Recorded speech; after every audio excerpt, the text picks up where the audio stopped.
ரோகிணி நட்சத்திரம்.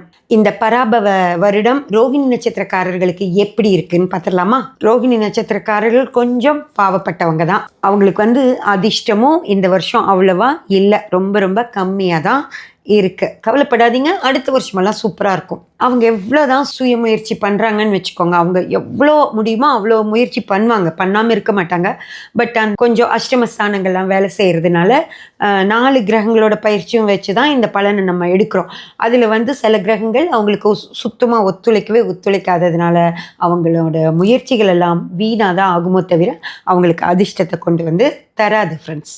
வெளிநாடு யோகம் இருக்கா, வெளிநாடு போய் என்னால் படிக்க முடியுமா அப்படின்னு கேட்டிங்கன்னா அதுக்கும் தடை ஏற்படுற மாதிரி தான் இருக்குது ஃப்ரெண்ட்ஸ். கொஞ்சம் கேளிக்கை விஷயங்கள் நிறைய இவங்க ஈடுபடுவாங்க, அதனால அவங்களுக்கு படிப்பு இன்னும் கூட பல விஷயங்கள் தடைப்படுறதுக்கான வாய்ப்புகள் தான் அதிகம். ரோகிணி நட்சத்திரக்காரர்கள் என்ன படிக்கலாம் அப்படின்னு சொல்லி கேட்டிங்க அப்படின்னா, இவங்க ஹோட்டல் மேனேஜ்மெண்ட் அது படிக்கலாம், கேட்ரிங் எடுத்து படிக்கலாம், இரத்தம் சம்பந்தப்பட்ட மருத்துவ படிப்பு எடுத்து படிக்கலாம், மனநலம் சம்பந்தப்பட்ட படிப்புகளும் மருத்துவ ரீதியாக படிக்கலாம், சைக்காலஜி படிக்கலாம், பால் பதப்படுத்தும் தொழில் படிப்புகள் இருக்குது, அது மாதிரி படிக்கலாம், நீர் மேலாண்மை அந்த விஷயங்கள் படிக்கலாம், பலரசம் பதப்படுத்தும் தொழில் அந்த மாதிரி விஷயங்கள்லாம் இருக்கு இல்லைங்களா, அது சம்மந்தமாக படிக்கிறது இவங்களுக்கு சிறப்பு தரும்.